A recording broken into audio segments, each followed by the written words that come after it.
হরে কৃষ্ণ। রাধে রাধে বন্ধুরা, কেমন আছো সবাই? আশা করছি তোমরা যে যেখানে আছো সুস্থ আছো এবং ভালো আছো। গোবিন্দর কৃপায় আমিও ভালো আছি। তো আজকে সকালবেলা একটা বিশেষ দিন, তো একটা খুবই শুভ স্পেশাল দিন আমার কাছে বলতে পারো। তো শুভ দিনটা কী সেটা তোমাদেরকে এক্ষুনি জানাবো, আর সম্পূর্ণ ভিডিওটা দেখলে তবেই কিন্তু বুঝতে পারবে। আর এখন আমি কিছু রান্নার জন্য জোগাড় করেছি, সেগুলো সমস্তটা কিছু রেডি করেছি। অনেক ভোর ভোর উঠেছি, আর সেগুলো রেডি করে এই যে এখানে সব কিছু সবজি আমান্য করে রেখেছি। তো এই যে আজকে যে দিনটার কথা বলছি, এটা কিন্তু আজকের গোপাল সোনার কাছে ফার্স্ট টাইম এই দিনটায় এসছে বলতে পারো। এমন দিনটা আমার গোপাল সোনার সামনে কখনো আসেনি। সেটা হলো আজকের আমার বোনের সাথ দেওয়া হবে। তো আমার যার জন্য কিন্তু আমি বাড়ি থেকে সব কিছু রেডি করে নিয়ে আমার গোপাল সোনারকে ভোগ লাগিয়ে সেই প্রসাদ নিয়ে যাব আমার বোনের বাড়িতে। আর ওর বাড়িতে, মামার বাড়িতে কিন্তু সেখানে বড় করে ওরা স্বাদের অনুষ্ঠান করেছিল, কিন্তু আমি সেখানে যাই, সেখানে আমিষ রান্না হবে বলে সেখানে আমাদের যেতে নেই বলে সেই জন্য কিন্তু আমরা সেখানে যাইনি। যার জন্য কিন্তু সবারই খুবই মন খারাপ, কারণ আগে তো আমরা এই ভক্তিপথে আসিনি, তখন সবাই মিলে একসঙ্গে ছিলাম। যে কোনো অনুষ্ঠান হতো সবাই একসঙ্গে হতাম, মিলিত হতাম, হয়ে আনন্দ করা হতো।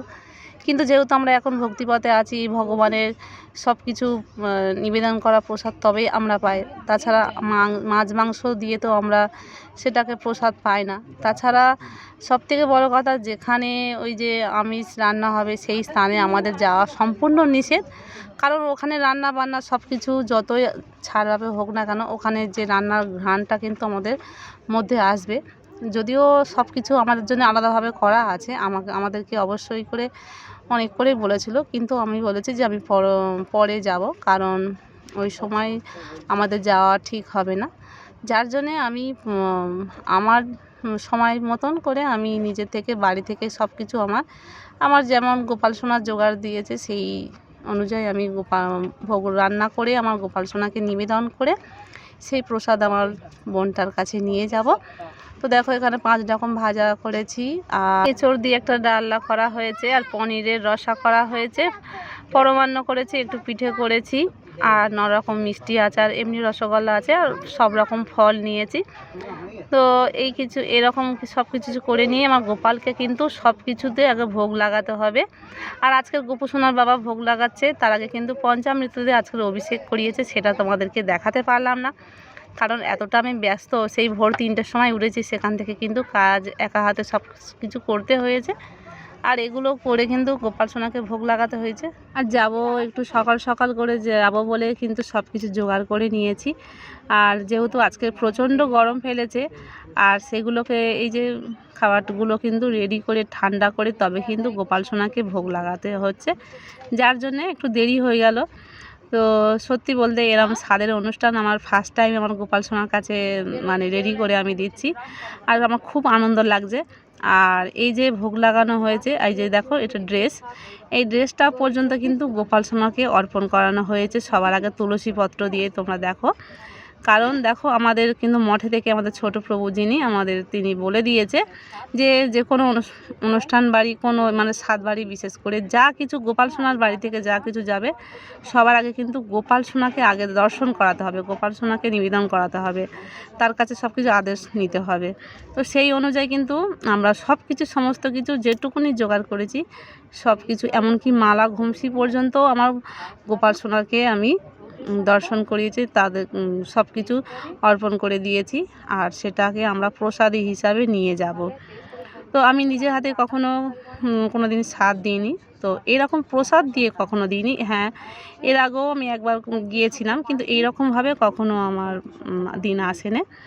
তো সত্যি বলতে যখন আমার বোনের বাপের বাড়ির ওখান থেকে, তো মাদের ওখান থেকে যখন বড় করে অনুষ্ঠান হয়েছিল, সেখানে যেতে পারিনি বলে মনটা একটু খারাপ হয়েছিল, কারণ ওখানে সবাই যত আপনজন সবাই একসাথে মিলিত হবে, সবাই আনন্দ করবে। তো সেখানে আমি যাইনি বলে সবাই খুব আফসোস করছে, মনটাও খুব খারাপ সবার। কিন্তু কি করব, আমি যে ভগবানের পথে গিয়েছি, আর ভগবান আমাদেরকে যেমন রাখবে সেরকম থাকতে হবে। আর ওই যেখানে ভগবানের নিয়ে কোনো কিছু হয় না সেখানে আমাদের যাওয়াটা ঠিক নয়। আমি এতেই কিন্তু খুব খুশি আছে। আর এই যে আমি ছাড় করে আমার গোপাল সোনার ভোগ নিয়ে আমি যাব, তাতে আমার ভীষণ আনন্দ, খুব খুশি। আর ভগবানের কাছে, গোপু সোনার কাছে এইটুকুনি প্রার্থনা করি যে আমার বোনের প্রসাদ, তোমার প্রসাদ পেয়ে যেন ওর যেন সন্তান যেন ভালো সুস্থভাবে যেন পৃথিবীতে আসে। আর এইটুকুনি আমি সবসময় প্রার্থনা করি। তো দেখো গোপু সোনার বাবা কিন্তু ভোগ লাগাচ্ছে। আর আজকের এত গরম ফেলেছে, মানে প্রচণ্ড গরম হচ্ছে। তো গোপু সোনারা কিন্তু একা থাকবে, আমরা সবাই চলে যাব, আজকেরই ফিরে আসব। তো গোপু সোনাদেরকে স্নান টান করিয়ে সমস্ত কিছু রেডি করা হয়েছে, এখানে ফল টল সমস্ত কিছু জোগাড় করা হয়েছে। তো দেখো আমাদের বাড়িতে যা কিছু অনুষ্ঠান হবে সবার আগে কিন্তু ভগবানের নিবেদন করানো হবে। তো এই যে প্রসাদ পাওয়া হয়, এতে কিন্তু একটা আলাদা অনুভূতি, একটা আলাদা আনন্দ। তো সবার আগে তো ভগবান না, ভগবানের থেকে সব কিছু আমরা পাচ্ছি। তো সেই জন্যে বাড়িতে কোনো কিছু যদি অনুষ্ঠান হয়, যা কিছু হয়, সেই জন্যে কিন্তু ভগবানকে আগে জানান দিতে হয়। বাড়িতে যদি গোপু সোনা থাকে তাকে ভাবছি যে আমরা ভগবান, কিন্তু ভগবানের নির্দেশ অনুযায়ী আমরা কোনো কিছু করি না। তা ভগবানকে যদি না জানান দিই তাহলে আমাদের মঙ্গল কীভাবে হবে। আর এই যে গোপাল সোনাকে ভালোভাবে ভোগ লাগিয়ে প্রায় 10 মিনিট মতন ভগবানের কাছে রেখে দেওয়া হয়েছিল। অনেক কিছু আয়োজন করা হয়েছে যাতে গোপাল সোনাকে একটু ধীরে সুস্থে প্রসাদ পায়, মানে ভোগ একটু গ্রহণ করে। যখন কোনো কিছু ভালো করে আয়োজন করা হয় তখন কিন্তু গোপাল সোনার কাছে একটু বেশিক্ষণ ধরে রেখে দিতে হয়, কারণ তাড়াহুড়ো করতে নেই। কারণ যখন আমাদের সামনে অনেক কিছু যখন পদ রান্না হয়ে থাকে তখন আমরা কি করি, তাড়াতাড়ি করে খেতে পারি কি? তখন আমরা ধীরে সুস্থে মনে হয় একটু একটু আস্তে আস্তে করে খাবো সমস্ত কিছু। তো সেই জন্যে আমি কিন্তু গোপাল সোনার কাছে প্রায় 15 মিনিট প্রসাদ রেখে দিয়ে তারপরে আবার গুরুদেবকে ভোগ লাগিয়ে তারপরে আমরা রেডি হয়েছি। আর এইদিকে করতে করতে কিন্তু ট্রেনের টাইমটা, আমাদের একটা ট্রেন মিস হয়েছে, যার জন্য কিন্তু আমরা অনেকটা লেটে বার হলাম স্টেশনে গিয়ে, কারণ অনেকক্ষণ বসে থাকতে হবে।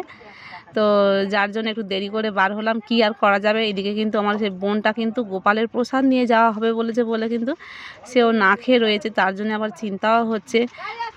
2:30টার সময় সেখানে গিয়ে পৌঁছাবো, 1:20 ট্রেনটা, মানে 11:45টার সময় ট্রেন ছিল, সেটা আমরা পেলাম না, মিস করেছি। তো ট্রেনের মধ্যে তারপরে বসে পড়েছি, আর এত গরম হচ্ছে কি বলবো। আর বোন কিন্তু খুব আশা করেছিল গোপাল সোনাকে নিয়ে আসার জন্য, কিন্তু ফেরার ট্রেনে এতটা ভিড় হয়, যার জন্য কিন্তু গোপাল সোনাকে আর নিয়ে গেলাম না। প্রচণ্ড যাওয়ার সময় খালি ট্রেন আমরা যাচ্ছি, একদম ফাঁকা ট্রেন, কিন্তু ফেরার ট্রেনে এত প্রচণ্ড ভিড় হয় লোকাল ট্রেনে, তখন গোপাল সোনার কষ্টটা এই পর্যন্ত শেষ করলাম। দেখা হচ্ছে পরবর্তী ভিডিও নিয়ে। রাধে রাধে, হরি বল।